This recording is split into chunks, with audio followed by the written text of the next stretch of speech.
Hi, Dean Jenkins with FollowMeTrades.com, and I created this video to go over some of the features you get on my website as a subscriber and to answer some of the most common questions that I get from subscribers. So this page that you're looking at right now, when you log in to your account with FollowMeTrades.com, this is the page you will come to, and there are several things you can do here. First, up under your name, you can see there are several options here.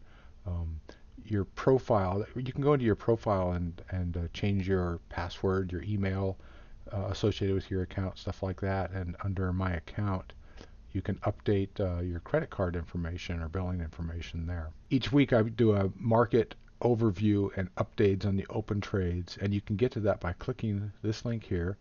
I show you that if there's any pending picks that have not triggered yet, and any new picks for this week, and you can get to them by following these links here. And then the overall results for the year you can get here. You can also get to those same areas under this navigation tab called subscribers area. So you can get to the same thing, the market and open trade update, the individual picks. I do a video for the stock picks where I actually go through the charts and record a video and give a narrative and show them again on the screen. If you're a legacy traderscoach.com subscriber, I do have a page where I'm closing out the final trades from traderscoach.com, and again, close trades P&L. So I'll kind of work from the bottom up. So close trades P&L, if you click on this, this is a spreadsheet that just shows all the trades I've taken for the year, the details of them, the symbol, the date I got in, the date I got out, quantity, the price I got in at, any exits, and the final P&L. This is all based normalized to a $100,000 account, and you can see there's the results for this year, just under 25% return on investment year to date, based on a $100,000 account. So that's the closed trades. If you're a legacy subscriber, there's only 2 trades that are still open from the traderscoach.com, and I show you what the current trades are, current stops, any scale out information, and a bit of a narrative here on what's going on with those. And those should close out pretty soon. Stock pick video. So here's a video that I've recorded for all of the open, pending, and closed trades for the week. And you can watch this video. They're typically about 7 to 10 minutes in length. And if you'd like to see what's going on an actual chart, that's a great place to see it. Individual picks are listed here. Let's go first to the market and open trade update. So here's a narrative of what I see going on in the broad market. And again, there's a video here. This is a public YouTube video that I've got linked here.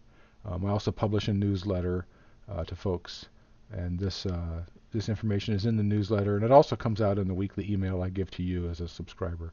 So just a narrative on what's going on the market. And again, I do a video update of any of the individual stock picks that you as a subscriber have access to. I give a narrative here. I record a video here that you can watch, and I talk about any new picks that are coming up. And at the bottom of this page, these are the open trades that are currently open at this time, and I give information on them. The symbol, the entry price range, the initial entry price range, the initial stop, target, entry date, entry price, shares, what the current stop is, the date that I updated it, the latest price, and any P&L information on the picks. I show this in 2 ways. This top section here would be for outright shares. Since I also offer information on option contracts where appropriate, I have this section down here that shows what the price I got into the option contract. It's different here, of course, the price for the option contract, and I give the price I got in, the latest price, and what the P&L would be for the option contract. And if I didn't, if there isn't a viable option market or some reason not to use options, then I just show the outright shares. So you can see if you were following the options trades, this would be your the current P&L for the open trades, and if you're just buying outright shares, this section would reflect that. So that's what's on the market and open trade update. So let's take a look at an individual trade. So here's WTI. As of this moment, this is a pending trade. And so on this page, I give you the symbol, the name of the company, a little bit of narrative about what kind of trade this is. Like for this one, it's a corrective wave trade. I'll tell you if it's an impulsive wave, continuation, wave 5, something like that. And then I include this stock pick and risk management calculator, and this is really important. So in this table, I show you, again, the symbol, the company. This is the buy price range. And so I'm saying, for me, this is a good entry between $3.88 and $4.26. I tell you what the initial stop loss price is, the price target that I expect it to get to. Now in this section, you can actually change these values, and this is the calculator part of it. So I've built in 2%, which is the risk management percent that I teach, and that Bennett McDowell also teaches as a really good level to use, at least for a starting point. And it's set for 2%, and you can change the actual price that you get into a stock at here, and you can put in your actual account size here. And if you change these values, these fields down here will be updated, and this is really important. So the range here was 388 to 426. Let's change this to 426, the upper end of the range. There, I've changed it. Now you can see the shares to buy down here was updated. They went down because we're buying it at a higher price, farther away from the stop. So it's now saying if you got it at 426, you would buy 1,135 shares in a $100,000 account. It's going to cost you $48.35 to buy them. At the target, you would have a profit of $34.61. It says the amount you have at risk is $1997.60. It's rounding down from $2,000, which is 2% of $100,000, and it's telling you the reward to risk ratio is 1.73. So it's still pretty good. I like that to be, I got this little flag popping out, right? I like it to be at least above 1.2. The higher the better, of course, but I like to have it at least above 1.2. So you can also change the account size, and say you put in $50,000 like that. So the stats, the reward to risk are going to be the same. The amount at risk is now going to be rounded down from $1,000, because 1,000 is 2% of $50,000. But it's going to tell you to buy 567 shares to maintain that risk level. The cost of the shares, of course, is less, and the profit target's less because you got a smaller position size. So I think this is valuable. I often get asked, hey Dean, the price is now outside of the buy range. Should I still take the trade? That's really a personal decision. That's really a personal decision. This is the optimum range to buy in. My input is, I don't know your situation. I don't know your risk tolerance, right? This is really what I'm doing, and I'm sharing what I'm doing, what my guidelines are. You may have your own guidelines. So this is educational information, but you got to make your own decisions about whether. So say we were outside of 426. Say it went up to 450. Is that still a good entry? Well, the way you would evaluate whether that's a good entry for you is to go ahead and enter the price. And I think the key thing to look at is the reward to risk ratio. Is it still good? Is it still above 1.2? So in this case, even though the price would be outside of the ideal price range, the reward to risk ratio is still okay. Of course, it's not as good as at the inside the range, but it's still above 1.2. So if you're okay with that, then it's okay. If this thing got up to $5, say, now we're less than 1 to 1. So we have more money at risk than we have a chance of making. For me, that's a bad trade. I wouldn't take that. Again, you got to make your own decision, but that's how you can use the tools that I'm providing to evaluate that and help you make your own decision. So again, that's a question I get asked a lot about buying it outside of the price range. So let's go ahead and take a look at the chart for WTI, because this raises another really common question that I get. So I like to mark my charts up with I put a cyan line, this light blue line, for my entry price. I put a red line for where my stop is sitting at, and I put a green line for where my initial target is set at. If price hits my entry price, my entry level, in this case the minimum for WTI is 388. If it hits that price, I'm into the trade, as long as it did not go down and hit the stop first. And I'll show you an example of that. So unless I scrub the trade and give an update on it, if it's still listed on my page, if it hits that price, even intraday, for me, that's a legitimate trade. I'm in it.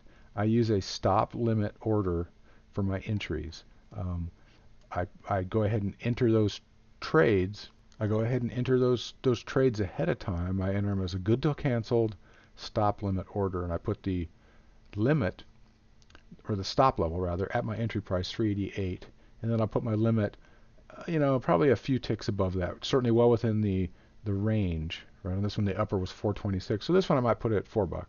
So my stop's 388, my limit's $4. So if price touches 388, the trade is activated, and I'm going to take a position at the best price.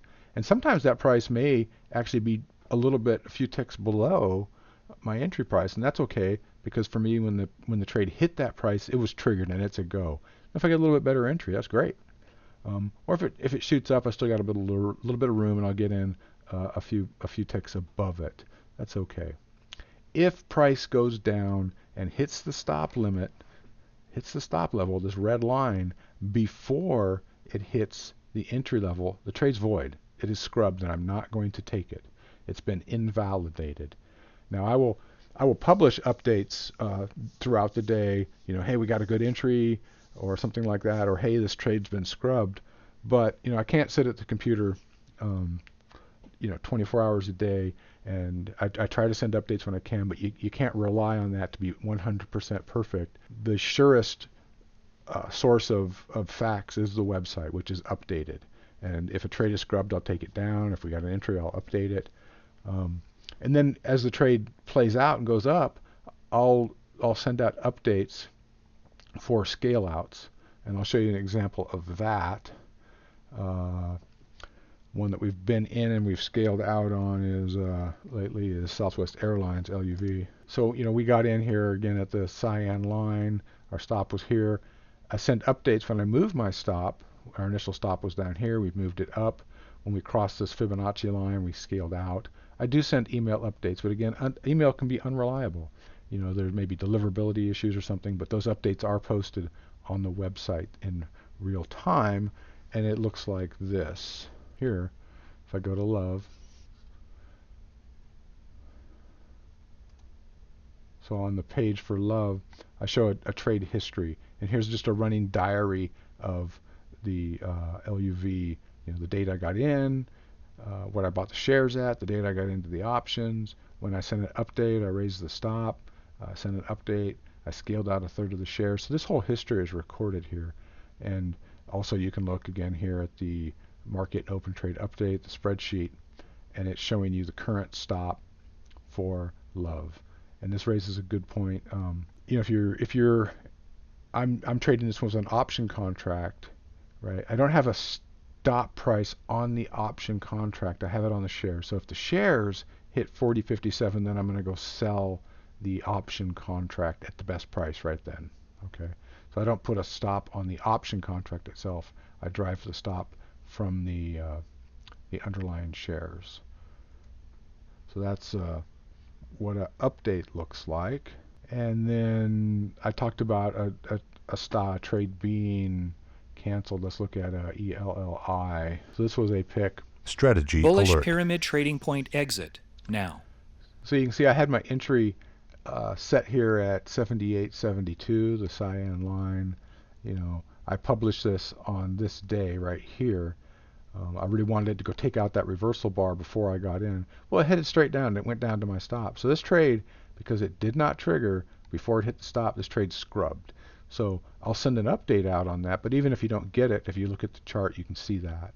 Trade's invalidated because it hit the stop before it hit the entry. So those are a lot of the questions I get. Those are some of the tools that are available to you. As always, I really enjoy getting questions from people. Please send me your questions, your feedback. But I thought making this video would be helpful for people trying to use the website. Always use risk control, and I look forward to the future updates and sharing my success. Thanks.